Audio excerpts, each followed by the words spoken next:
امام احمد ابن حنبل رحمۃ اللہ علیہ، ان کا واقعہ مشہور کتابوں میں لکھا ہے کہ بہت زیادہ غربت کا عالم تھا، تنگ دستی تھی، فاقے کیا کرتے تھے پڑھنے کے زمانے میں۔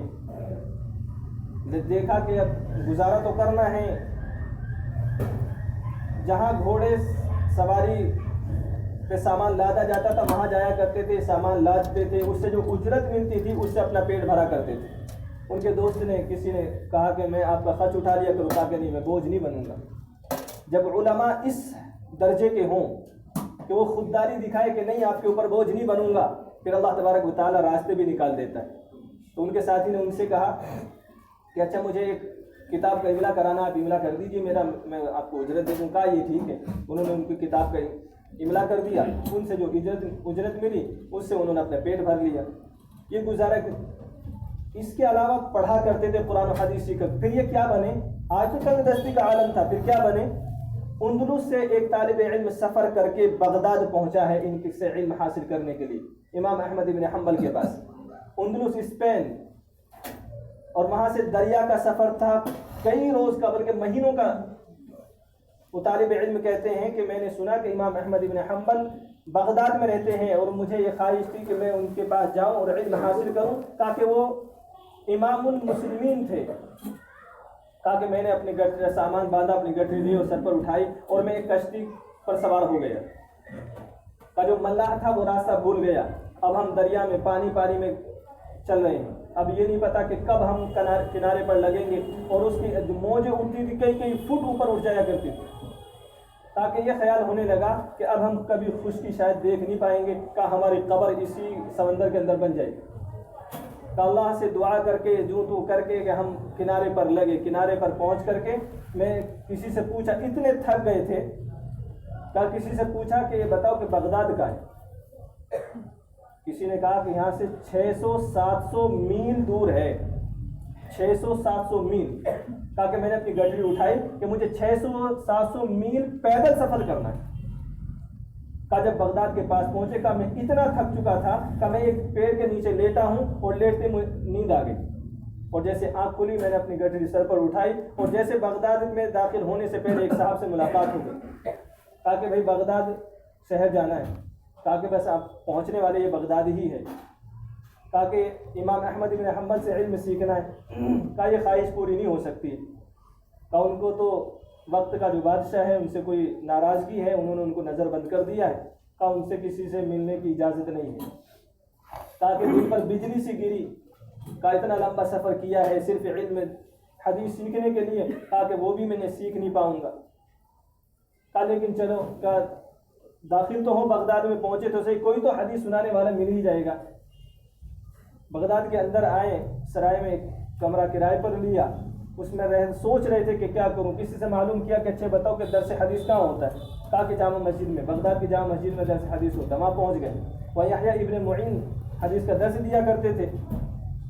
یحییٰ ابن معین کے درس میں شامل ہو گئے۔ انہوں نے ایک مختصر سی حدیث پڑھی، اس کا درس دیا۔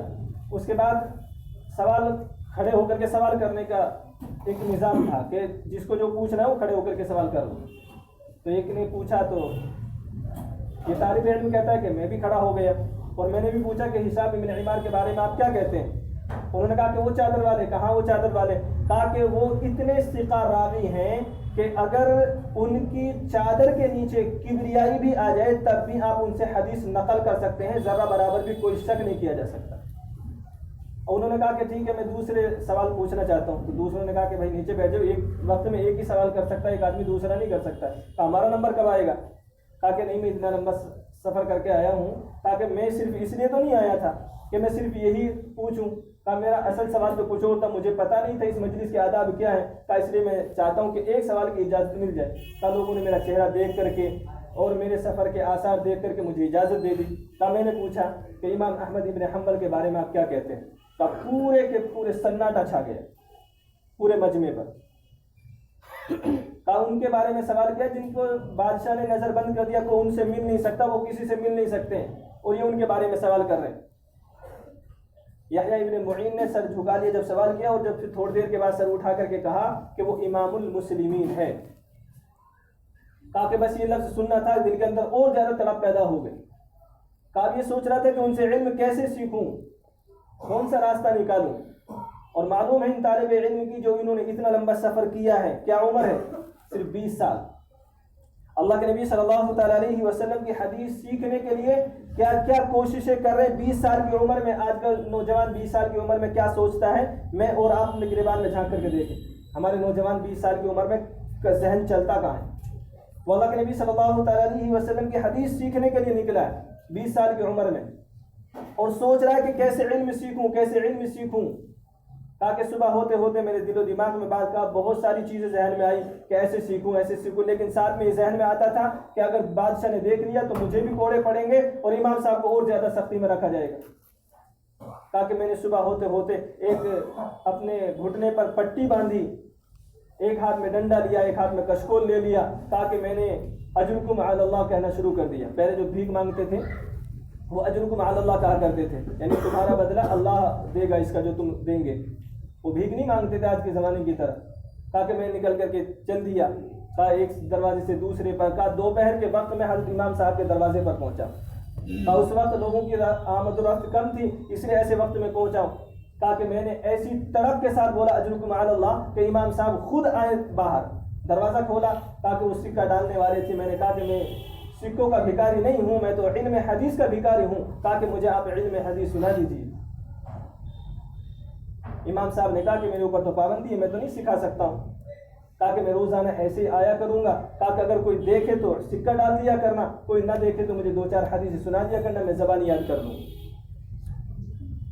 20 سال کی عمر میں 1 سال تک بھکاری بن کر کے دین سیکھا ہے، علم حدیث سیکھی ہے 1 سال تک. میں اور آپ اپنے بچوں کو کیا سکھا رہے ہیں، کیا پڑھا رہے ہیں؟ علم دین کے ہم کہتے ہیں علم دین ہماری زندگی سے نکل رہا ہے. اپنی نسل پر کوشش کتنی کی ہے؟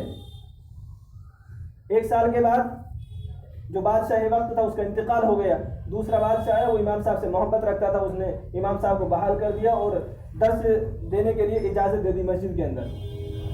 اب جب امام صاحب مسجد میں درس دینے کے لیے آئے ہیں، پوری مسجد بھر چکی ہے اور یہ جو طالب علم ہیں اب یہ بعد میں آتا ہے، یہ کہتے ہیں کہ میں خود جگہ تلاش کروں، مجھے جگہ نہیں مل رہی. کہا میں امام صاحب کے پاس تو نہیں پہنچ سکا. ہاں یہ ہے کہ میں امام صاحب کی بھیڑ کے دروازے کے پاس کھڑا ہو گیا. کہا امام صاحب نے دیکھا، کہا امام صاحب نے بلایا کہ اصل علم دین کا سیکھنے والا تو یہ ہے، کہا اس کو آگے بھیجو. کہا اس نے جب مجھے نظر بند کیا گیا تھا، کہا 1 سال تک اس نے مجھ سے نظر بندی میں بھی علم سیکھا ہے. ایسے دین نہیں پہنچا ہے، ایسے ہی قرآن و حدیث کو باقی نہیں رکھا جا سکتا ہے کہ آج ہم اپنے بچوں کو کانوینٹ اسکول میں کس لیے پڑھاتے ہیں. ابھی کل یا پرسوں کی بات ہے، ایک صاحب کہہ رہے ہیں کہ میں اپنے بچوں کو صرف اس وجہ سے اچھے اسکول میں پڑھاتا ہوں تاکہ کل جب پوچھے کوئی کہ میرا بچہ کہاں پڑھا ہے تو میں ان کو بتا سکوں میرا بچہ وہاں پڑھا ہے، چاہے پڑھاتے کچھ بھی نہ ہو، صرف نام کی وجہ سے. یہ خود ہمارے بستی کے ایک مالدار آدمی کا کہنا ہے، خود اس ہماری بستی کے، یہ عالم ہے ہمارا. اور پھر کہہ رہے ہیں کہ قرآن حدیث ہمارے اندر باقی رہے گا کیسے؟ اپنی نسلوں کو تو ہم نے ان کے حوالے کر دیا. عیسائیوں کے تو علم دین باقی کیسے رہے گا؟ نسلوں سے علم دین باقی رہے گا. آپ نمازی ہو سکتے ہیں، آپ نماز پڑھ سکتے ہیں، حاجی ہو سکتے ہیں، اگر اپنی تہذیب کو اپنے تمدن کو باقی رکھنا ہے تو اپنی نسلوں کو اس دین پر لگانا پڑے گا، تب دین باقی رہے گا. اللہ کے نبی صلی اللہ تعالیٰ علیہ وسلم نے طائف والوں کے لیے کیا دعا کی تھی؟ کہ یہ نہیں تو ان کی نسلیں ایمان میں داخل ہوں گی. کہ جب نسلوں پر محنت ہوتی ہے تب جا کر کے قوم ترقی کیا کرتی ہے. آپ سب کو میں کہہ کر کے یا جماعت والے آپ کو پکڑ کر کے مسجد میں لا کر کے نمازی بنا سکتے ہیں، آپ کا ذہن جو بچپن میں بن چکا اس کو بدل نہیں سکتے. جبر گردد جبلت نہ گردد. امام شیخ سعدی رحمۃ اللہ علیہ نے یہ ایک مثال پیش کی ہے، کہا کہ پہاڑ اپنی جگہ سے ٹل سکتا ہے لیکن عادت نہیں بدلی جا سکتی ہے. جو بچپن میں عادت پڑ گئی بدلا نہیں جا سکتا.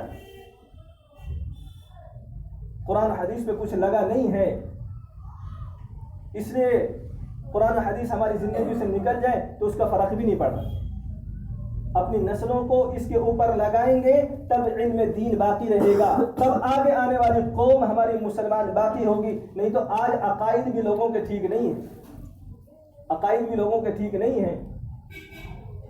کہاں رونا روئیں گے کہتے رہے دوسروں کو وہ ظلم کر رہے ہیں، وہ ہمیں پیٹ رہے ہیں، انہوں نے جے شری رام کا نعرہ لگوا دیا ہے، انہوں نے یہ کر دیا ہے۔ جب ہمیں پتہ نہیں ہے کہ کیا کہنے سے علم باقی رہے گا اور کیا کہنے سے ہمارا دین باقی رہے گا اور کیا کہنے سے دین چلا جائے گا، جب پتہ ہی نہیں ہے تو پھر کچھ بھی کہتے پھرو، کوئی فرق نہیں پڑے گا۔ کیونکہ بچپن میں کبھی اس پر محنت کی نہیں، اپنے وہ بچوں پر کرائی نہیں ہے کہ ہمیں ہمارا ایمان، ہمارا دین باقی کیسے رہے گا، کیا بول سکتے ہیں، کیا نہیں بول سکتے ہیں، کس موقع پر کیا کہہ سکتے ہیں، کیسے ایمان باقی رہتا ہے، کیسے باقی نہیں رہتا ہے، اس پر کوئی محنت کی نہیں۔